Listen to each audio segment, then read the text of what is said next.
Hey guys, how you doing? It's old man time, and I had some time off from work today, an early day. Office went to lunch at about 11:30 for our normal Christmas get-together, and it's a tradition in our office that the boss gives us the rest of the day off after we eat. So I thought to myself, why not come down here to the ocean while I have a couple of hours of free time and see what's going on down here. It looks like, oh, it's kind of a busy ocean today. But even though it's busy, I'm going to try my hand at a little fishing. I don't want to get out too far there. I'm not going out as far as the whitewater. My line might go out that far, but we're in kind of a high tide with a good size waves today. So maybe we'll get something in here up close. I'm actually looking around. It's kind of windy today.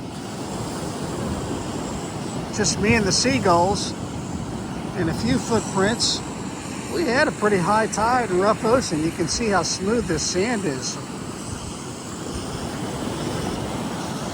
The wind's kind of brisk, 73 degrees.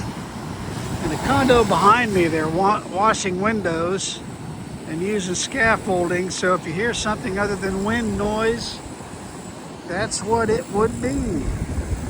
And since we're here, my bait is shrimp. It's kind of frozen. It's jumbo shrimp. I can pay less for this at the store than for a small pack of bait shrimp that are frozen just like these jumbo shrimp are, but I'll just cut this up into pieces. The truth is, I really don't care if I catch anything. I just came down here to clear my mind. All right, well, the shrimp's in the water. The wind is catching the line a little bit. Got 2 ounces of weight on there.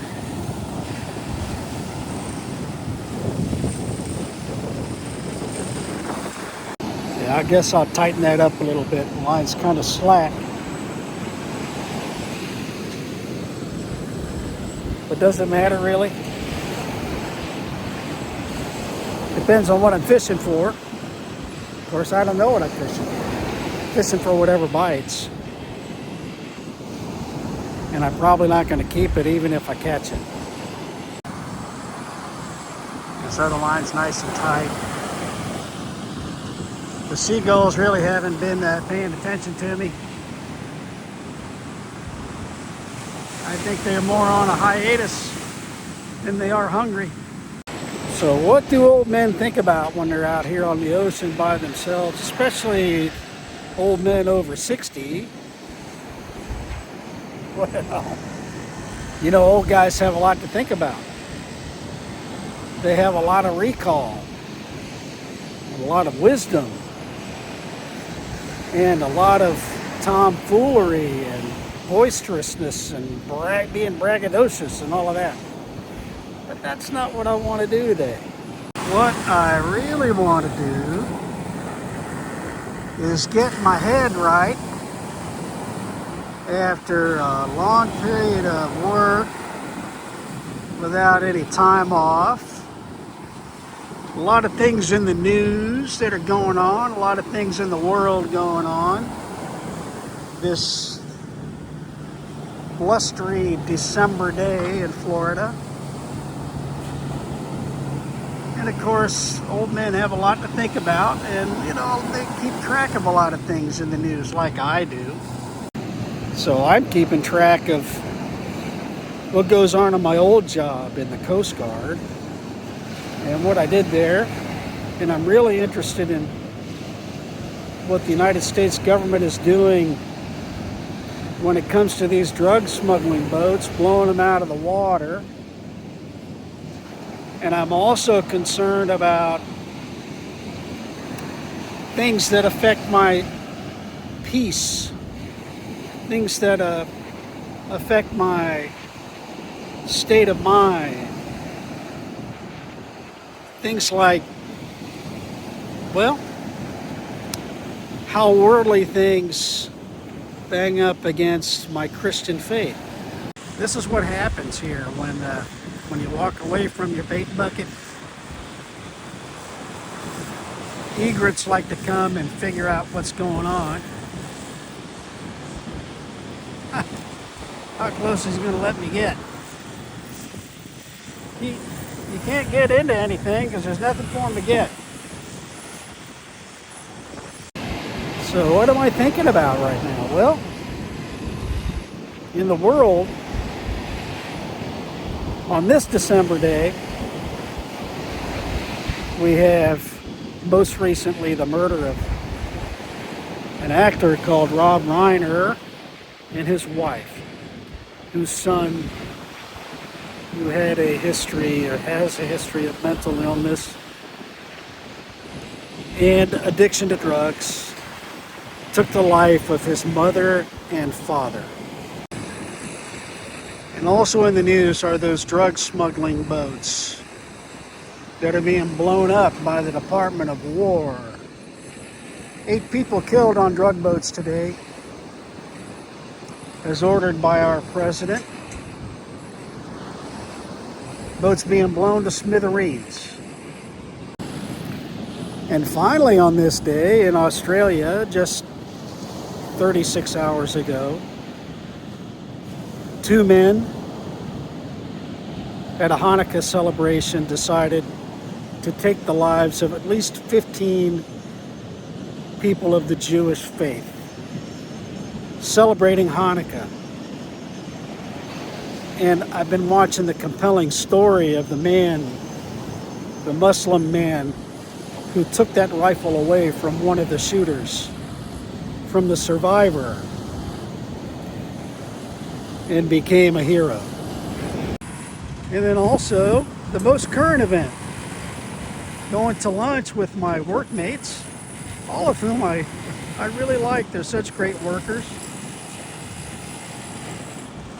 But I didn't like the venue. I didn't like where we went to lunch. But you know, it's all about the company. It's not about the venue. So I had to figure out a way, and I think I failed, to turn my impatience into grace. And I think I failed at doing that today. Not a single bite, not that I'm looking for one. And he's looking for one. He's not going to find anything though. Oh.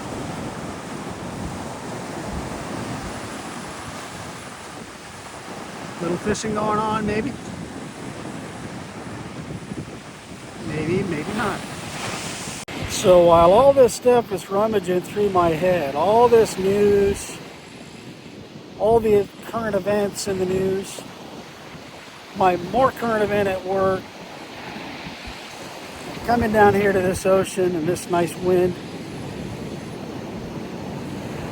I start to think about, I know it's not normal for most of you, for most people, but what I'm thinking about today are the 10 Commandments. And you know, the first commandment is that shalt have no other gods before me. And I have to remind myself to maintain my obedience to God, to pay my obedience to this Creator, to the Father who created everything around me. And I also have to remember God's commandment to not put any false gods before Him. No idols. So when I think of an idol, I'm not only thinking of a carved image in something else's image, like a cow or whatever, a little Buddha, whatever those things are. I also think about idols in terms of worshiping a government, which a lot of people like to do these days in the United States. People get so hung up and take sides on their opinion and on world current events that they tend to forget who their real creator is. Maybe they don't think there's a creator at all. So in the absence of that, they put government in God's place. Sometimes I do that. I'm guilty of it. Of course, I mess it up every day. That every Christian knows they mess that up every day. Not only the idolatry, but putting God first, being obedient to what God wants you to do. And then we have another commandment, not to put God's name, use God's name in vain.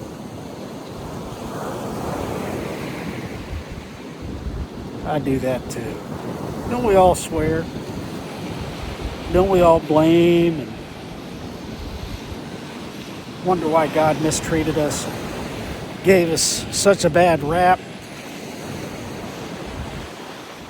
And we say we want to do something bad with Him in His name. Not good.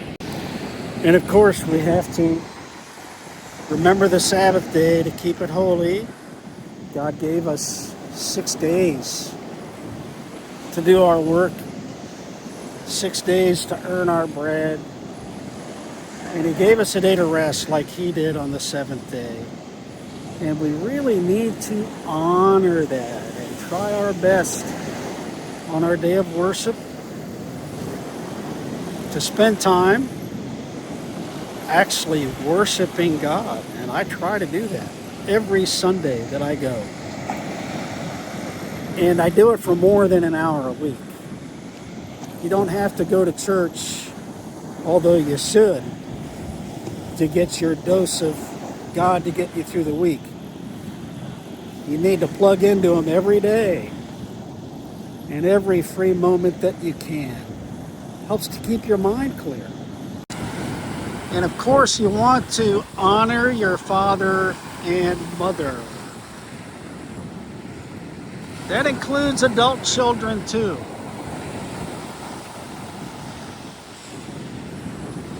Those old people brought you into this world.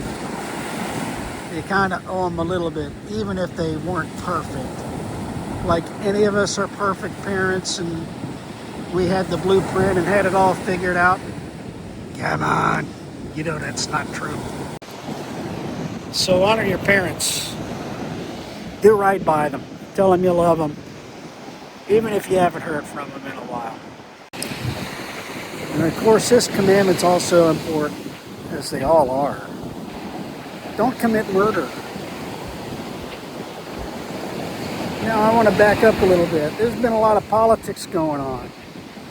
This fellow, Rob Reiner, very famous American actor and director of a lot of popular movies, along with his wife, was killed by his son. So, you got a couple of commandments that failed there, right? And the rest of the country is watching. And because a lot of the country is so divided, and they're putting their government before God, people have tended to take sides. Did I like Rob Reiner? Did I not like Rob Reiner? Did I like what he stood for? Did I like what he didn't stand for? Really, does it matter? Does it matter? Don't we give to Caesar that which belongs to Caesar? God gives us the leaders that are in charge of us. Yes, we vote for them. Yes, we have a say. But the divine is what keeps us going here. The spiritual world is what keeps us going here. It's not some president. There's more to it than that. When you see that sailboat way on out there, I would estimate him to be 3 miles out in about a 4-foot sea. That's not a big sailboat. It's a small one. They're taking a little bit of a pounding today. Oh, and this one that you may know about: don't commit adultery. Well, you know, I'm no longer married, but I am with someone physically and spiritually, who doesn't live near me, but I'm 100% faithful to her. Because older men realize that you're wasting your time jumping around from girl to girl, from woman to woman. It's just a huge waste. So men who are cheating on your women, women cheating on your men, cut that out. Cut that out. That's no good. Cleanse yourself from that. And of course, those are my shoes there. You've heard the commandment, thou shalt not steal. The egret not only failed, but he flew away. I don't know where the egret went. He gave up. So no stealing here. Don't steal, people. That's an easy one. But how about giving false testimony against your neighbor? How about loving your neighbor? Yikes. I mean more than your next door neighbor. Don't we have political enemies too these days? Don't we have people shooting people of other faiths in this world? Who's doing that? God's not doing that. That's the evil one that has control of those people, perpetuating evil on another person. Is not good for anyone. And it hurts my heart to see people hurting other people. But you know what? I do it too. I do it every day.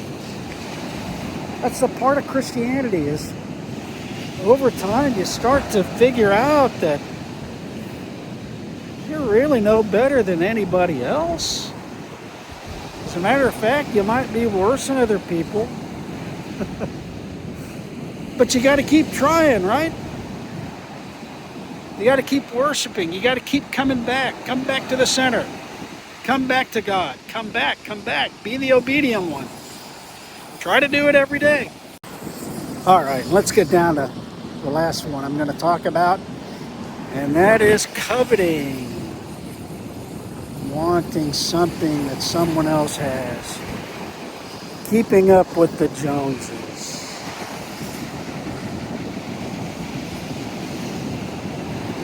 I've never really understood that last commandment. I've never really wanted the things that other people have, because I always thought in my own mind that if I want something bad enough, I need to work for it and do my best to get it. And some things for me are always going to be out of reach. I'm never going to be able to have those things. And there are just things in this physical world that I don't need anyway. So I just try to live as simply as I can. In the eyes of most people in the world, I'm a very wealthy guy. I don't feel that way. But I don't want anything. And I certainly don't want what other people have. Because the things that other people have come with their own sets of problems, don't they? If you covet other people's money, do you think people with money don't have money problems? Or other problems associated with money?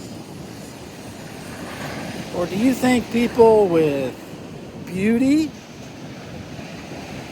have problems with that? Or people that aren't beautiful have problems with that?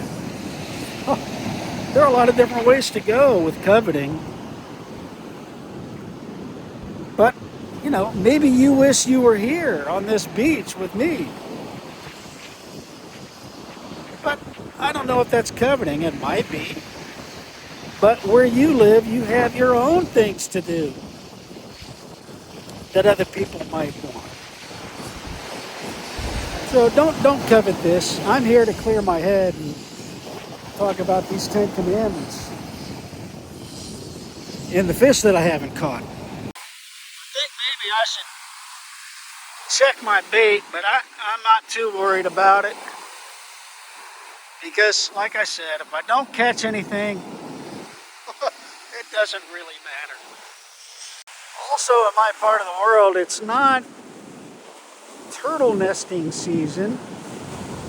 That runs here in Florida, in my part of Florida, from May to October, I believe. But the lifeguards are always out looking around. Kind of reminds me of some things I used to think about when I was a kid. Of course, this beach, there's no one here. There's me and one other person, and someone from the lifeguard station right here that's picking up the trash. There. A couple more people down there. So I would say within a 2-mile stretch, I see 1, 2, 3, 4, 5 people. Not a bad place to be at the moment.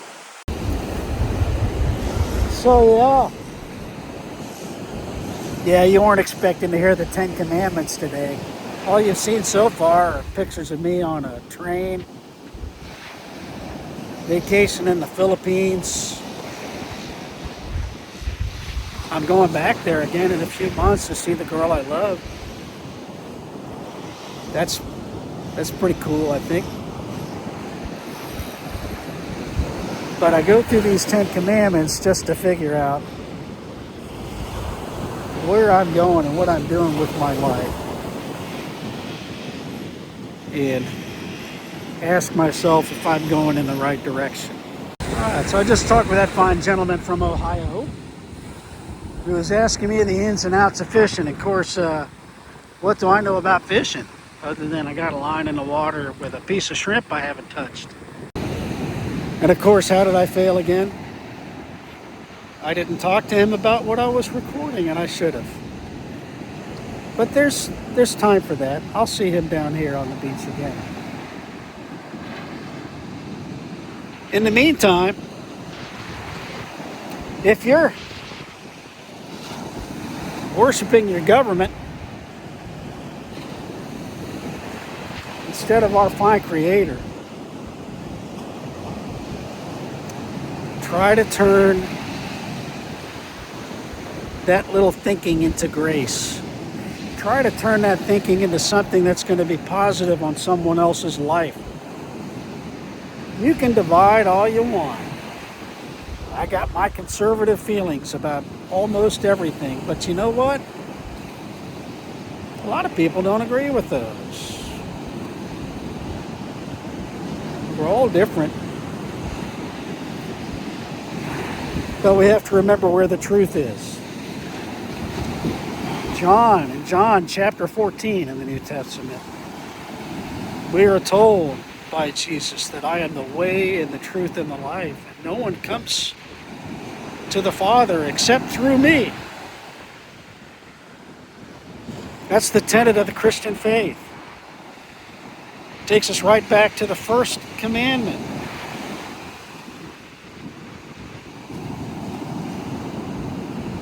Being the way, being the truth.